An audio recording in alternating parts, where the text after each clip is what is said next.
Are you looking for inspiring conversations about faith, film, and life? You're in the right place. Here's the host who knows the right questions to ask, Father Edward Looney. Hey everybody, it's Father Edward. Grateful you're tuning in for another conversation. And today is the Feast of the Immaculate Conception when this episode is dropping, both in audio and in video. And so a lot of people, we are obligated as Catholics to go to Mass today for the Feast of the Immaculate Conception. And we're going to talk about the conception of Our Lady and our understanding of it with Diego Pasadore. Diego is the author of a new book called Mary, the New Woman, a Judeo-Christian view of the conception and the history of salvation, of the divine will and the sovereign of heaven. And it is published by En Route Books and Media. So thanks so much, Diego, for joining me today. Thank you, Father Edward. Yeah, so tell me what began your fascination with this topic? Is it a part of your research, your study over the years? Maybe you wrote your thesis or dissertation on it, or what interested you in writing this specific book? Yes, I was on a Mass in mid-2020, and I was meditating about a footnote of a book I have written called Love Until It Hurts. But it had a footnote regarding a book of 1518, a book of an Italian theologian and monk. And I was thinking about this footnote, I don't know why. And in a Mass in the middle of 2020, I have a very strong inner consolation from the Holy Spirit that I have to write about this topic. And then I realized that it has to be a biblical exegesis. So that's why I wrote this book. I mean, I was not an expert in Mary. I do love my mother as you and all Christians, but I was not really an expert. I haven't studied too much about Our Lady. But I had to write this book, and afterwards I realized that it had to be an exegesis. And this footnote was mentioned in a translation to Spanish of the Visions of the Blessed Anne Catherine Emmerich. And in this translation, the translator tried to show that what Emmerich was saying, she was not the only one who was saying this. And he mentioned a book of this Italian monk, Peter Galatino, of 1518, a very old book. So I started to study, and I tried to, from the visions of Emmerich, a private revelation, try to map it or translate it to biblical exegesis. Try to find out if I could do this mapping. And I did my best effort to do it. And I think it's interesting. At least, I mean, it's quite a challenge. It was quite a challenge. I think it's an impossible book. And it took me 3 years of research and the help of many people, that helped me with information and insights and a copy of old books that are only in Europe, that kind of stuff. So it's I'm happy with the result. I think, I mean, if you like the Bible, at least you are going to enjoy very passages from Genesis mainly, and the Torah, I would say, and another text, Jewish texts that are quite interesting. Wow. And I know that you have read all the visions of Emmerich in I think 300 parts, more or less incredible. I mean, I do admire you. It's quite a work that you did. Yeah. Yeah. So I've actually read Anne Catherine Emmerich's 4 volumes for Tan Books. And then I also did The Mystical City of God in 365 parts. So one for every day of the year. So very familiar with the mystical tradition. And, Maria of Agreda's Yes. teaching on the Immaculate Conception is very dense. There's lots of chapters. And so when I read Agreda first, so then when I read Anne Catherine Emmerich, it was very quick, so it was, not as technical or theoretical or philosophical as Maria of Agreda. So, yeah, when we talk about the conception of Our Lady, it's, of course, something to note that the Feast of the Immaculate Conception deals with that of the Blessed Mother in the womb of St. Anne. So many times, mistakenly, people believe it's the conception of Jesus in the womb of our Blessed Mother, and that's not the case. So this is Mary, immaculately conceived, spared from original sin. She doesn't have any taint of original sin in her. And so what does Anne Catherine Emmerich, as you read her, what does she put forward for our belief about the Immaculate Conception? Maybe we could say that she gave an explanation of the dogma. I mean, maybe what many Catholics have, the problem that have many Catholics with the dogma is it is not, it seems that it's not from the Bible. I mean, you look at it, and I mean, I know that there are very years and years of theories, and it's quite interesting, the topic.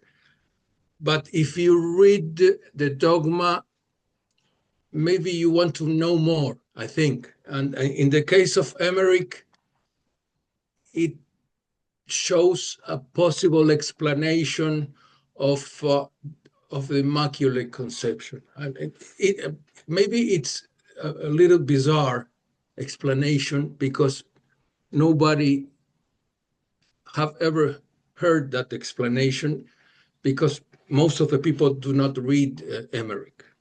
So it is not very known, but I think it's a possible explanation. I tried to search the Bible, for example, and where in the Bible you see that it's the presence of God in the Ark of the Covenant. So what is inside the Ark of the Covenant? Okay, we know that there were 3 or 4 things because of the letter to the Hebrews. But Emmerich, she said there were one more thing, and that thing came from Adam. I mean, it's a long story, Yeah, I that I remember think that maybe you should read the book. But the interesting thing is I try to think of these strange things. I mean, why is God in something of wood and gold? No, I mean, and this presence of God in the Ark of the covenant is a great mystery. And I try to, from that point, try to make a connection from Adam to the fathers of Mary. That's it. But without one word of Emmerich. In order to not to that nobody can say this is private revelation. No, this is a biblical exegesis. You can agree or not with the exegesis I try to do, but I did my best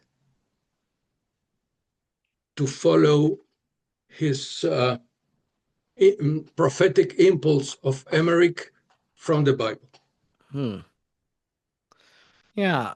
When we talk about the Immaculate Conception, what does it, I don't know how to put it, but like, what does it mean to you, or how does it make a difference in our life as believers because Mary was immaculately conceived? I think that we can think of Mary as Adam and Eve before the fall. I think that we have to think of her really totally connected with God, I think, as were Adam, innocent Adam and innocent Eve in before the fall. I think. I mean, it's and I think that's the place that Jesus wants to be one of us. I mean, in her womb. Sure. So one of the things you kind of propose in your book, and well, one of the titles that's referred to for the Blessed Mother is that of New Eve. And we see this in the writings of Irenaeus of Lyon, that Irenaeus, and this is a common phrase that's been taken because of the undoer of knots devotion, but Irenaeus says that Mary undoes the knot of Eve's disobedience. And so, this New Eve theology was present in the writings of Irenaeus, of Justin Martyr, and then of Tertullian. Yes. So you actually are saying you think that new woman is better than new Eve. And, Yes. And maybe it kind of makes sense. Jesus from the cross calls Mary woman. At the wedding feast of Cana says woman. So maybe Mary as new woman, maybe that makes sense. So tell us a little bit why you think that, but then also how have people critiqued you? Have they challenged you on that? Yeah, I mean, in the Bible, the partner of Adam, Eve, it is called 10 times woman, and only one time it is called Eve after the fall. But before the fall, in the Bible, it is called woman. So there are many cases that one person has two names. For example, I don't know, Paul, Saint Paul, he has another name before, and there are other cases that the name is changed. Peter, before Peter, it was Simon, right? So I think that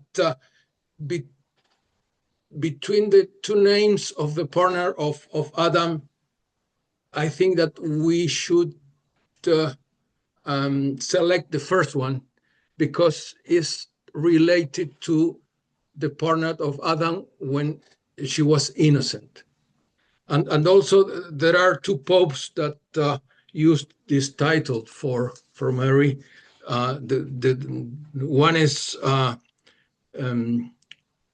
Paul VI in his Marialis Cultus? His document, yes, I think Marialis Cultus, Apostolic Constitution, Marialis Cultus of 1974, and also John Paul II names her new woman.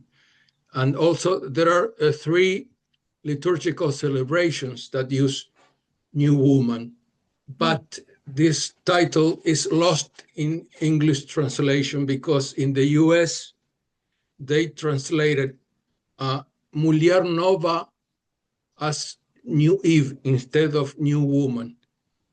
But in other regions of the world, for example, in my country, in Spain, in Italy, and many parts of the world, these are liturgical celebrations with the title New Woman. I don't know why they changed the name in the US. Maybe they didn't like it. I don't know. But it is lost. Nobody knows that there are 3 liturgical celebration with this title. Yeah, well, that's interesting, just to kind of see, it's kind of, it could be seen maybe as an additional title, to supersede New Eve, that maybe there's room for both, but new woman. Yeah, just listening to you and just reasoning in my own head, and the fact that you're able to find some support with St. Paul VI or St. John Paul II, that's good too. That the magisterium through the papacy has referred to Mary in this fashion too. So, yeah. So this book of yours, it's a Judeo-Christian view of the conception. So the Judeo aspect we touched a little bit about, with the Ark of the Covenant, for example. And then you have it in the history of salvation and of the divine will in the sovereign of heaven. Tell us a little bit about what you mean by the divine will in the sovereign of heaven. I mean, I talking about be fully synchronized or with synergy of your willing with the willing of God. I think that that's the case of Mary. I mean, Mary, the heart of Mary is centered in the heart of God. I'm sure of that. I mean, that's what I wanted to say. And the sovereign of heaven is because he's the sovereign of heaven. I mean, given that his son is the sovereign of heaven, in the past, if you look at the Bible, the queen, it is not the wife of the king. It is always the mother of the king. Mm-hmm. So, and that's why Mary is considered sovereign of heaven. I would say that's it. I mean, I do use a lot of text of Jewish text and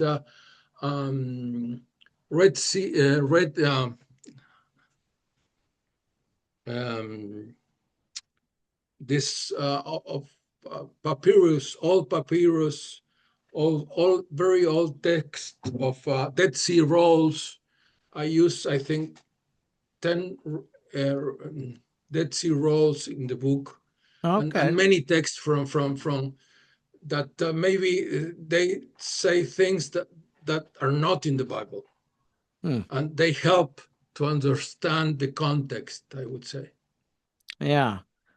So one of the things, and there's a review of your book that you kindly sent to me in advance, and this was written by Sister Kathy Jones, who actually I know, and she's been at the Mariological Society meetings in the United States, and so we've crossed paths a few times. So she just shares, the fact that you utilize a lot of quotes, and I think that's great, to introduce us to the thought of different people. Just as you had the quote, referencing Paul VI or John Paul II, she says, "I appreciate texts used to shed light upon the long-held relationship between Mary and the Ark of the Covenant, including the 6th century Egyptian monk Cosmas Indi Copelustus and Saint Bonaventure. So, just so the point being here that there's you're drawing upon all of these years of history in the Christian tradition. So, Yes. out of all the people you've drawn upon, could you share like one or two of those quotes that just readily stay with you that maybe you could just quote off the top of your head? Maybe like what are some of the quotes you've come across that have meant the most to you? I will share a quote. Give me a second, and Sure, I no will. problem. Sorry to catch you off guard with that question. There's a quote from the Bible, from Daniel book, that I started a whole chapter about woman's dignity, and because I thought it was important to include this important topic in Sure. the book, and this is the quote of Daniel book. The life of an innocent woman was spared that day. Oh, yeah.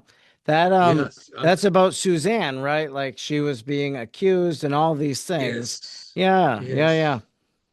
yes, yes. And that quote, it's just to say one quote that really impressed me a lot. And regarding the Ark of the Covenant, I will try to search one that it's incredible, Yeah. because let me see. Yeah, well, the thing I like there, the fact that you're able to say like, I really like this quote from Daniel, that an innocent life was spared that day. That's not necessarily a passage that most people would think like, oh, I can see the Blessed Virgin Mary there. But now in this context, as we're speaking, especially about the Immaculate Conception, well, yes, an innocent life was spared that day, but at the Immaculate Conception. But even take it to the Annunciation, where Our Lady, it conceives a child, and so Joseph spares the Blessed Mother. An innocent woman was spared. So there is like, once you say it and you think about it a bit more, you're like, yeah, there is something Marian there. Yes, one from Pope Benedict XVI. Uh, God, God that does not dwell in a piece of furniture; He dwells in a person, in a heart.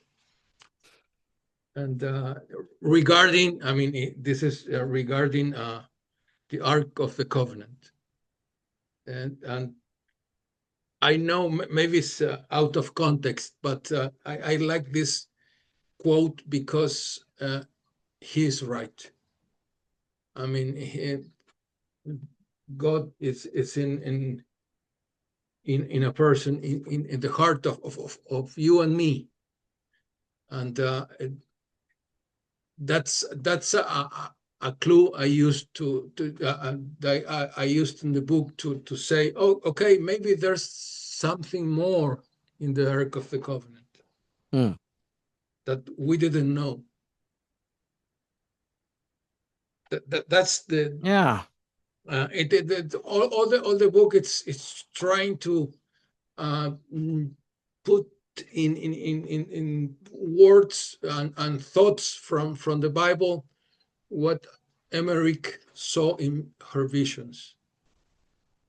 Yeah. Yeah, so what you're trying to do is you're taking, all of these things from scripture, tradition, and then kind of interweaving Emmerich there. So it's not relying heavily upon Emmerich, like you said earlier, so people don't take it from the standpoint of private revelation, but Yes. you're saying this is a part of the Judeo, the Christian, the history of our salvation. And then look, this mystic even, to supplement it. So it's like Emmerich becomes supplemental to all of this. So that's the great beauty. And I think too, from our conversation, what I've sensed is just from these quotes that you've been able to reference, the things that you've brought up, you could tell that you have a great love for the Blessed Mother, that these things, they stay with us, that we meditate on them, that we carry them with us. And I think that speaks volumes, that, we don't just read something, but that it resonates with us, and that, as we go about our day, maybe we return to think about it too. Yes, the book is try to understand more the mysteries of salvation, and in particular, what we are talking about today, for Blessed Mother and the dogma of the Immaculate Conception, to feel it, try to understand it more. I would say to believe in it, really believe in it. Yeah. Yeah, and so today, as we do celebrate the Immaculate Conception, or if you're watching this after December 8th, we've already celebrated. People might want to learn more about the Immaculate Conception. They might want to, read more, to learn more about how the Ark of the Covenant connects to it, how Mary as new woman or new Eve connects to it. So your book is going to be a part of that study. So people could really pick up your book and learn more about the Immaculate Conception of Our Lady. Your book is Mary, the New Woman, a Judeo-Christian View of the Conception in the History of Salvation, the Divine Will, and the Sovereign of Heaven. So it's available from En Route Books. And just a good Marian read. Lots of books out there about Our Lady, and this is just another one of them. I would like to add one last quote, because it's important. I mean, there's a Mariologist, very known, Jean Galot, is from Belgium, a Belgian Mariologist, and he says something interesting. I'm going to read it because I think it's important that this is a dogma for the humble, for the low. This is what this person says. There is here certainly a lesson of humility for theologians, and warning not to despise popular devotion. But there is, above all, in this history of Marian dogma, a striking indication of the role of the entire Christian community in doctrinal development. The simple ones, who carry in themselves the reflection of the Virgin Mary, has a special part in it, a preponderant part. The doctrinal argumentation of the theologians has value only insofar as it seeks to express the faith of the Christian people. Precisely this faith of the whole people was consecrated by the definition of 1854, and for its decisive influence to appear in full light, a providential intention guided a doctrinal evolution in which the great doctor St. Augustine and St. Thomas have taken nothing but a negative position. The triumph of the humble, as sung in the Magnificat, receive a new exemplification. Yeah, well, it kind of reminds me of something too. Pope Benedict said, like, theology is done on your knees. So, like, where Gallo there, when he says that, not to forget these pious devotions or whatever, that just, like, we need that in addition to this study. So, like, we need to be prayerful, and we need to, light our candles and pray before images. And then, we need to read and study too. So yeah, very profound. Okay, thank you. I mean, the book was written for the big glorious to God, and to the biggest honor to our Mother Lady, Mary. Yes. Well, very wonderful. and people can find it from En Route Books. I'll post a link in the show notes so that people can more easily and readily access it should they want to study this topic a bit more, and to really uncover a lot of the insights that you have gained from your study on the conception of Our Lady. So, well, thank you so much, Diego, for joining me today. Thank you, Father Edward, and have a nice feast of Immaculate Conception. Oh, I shall, and same to you as well. God bless you. If you liked today's episode, be sure to subscribe, rate, and review wherever you're listening. And don't forget to stay up to date with what Father Edward is doing by following him on Facebook or Instagram at the handle @FrEdwardLooney. Thanks for listening, and please join Father Edward again next time for another inspiring conversation.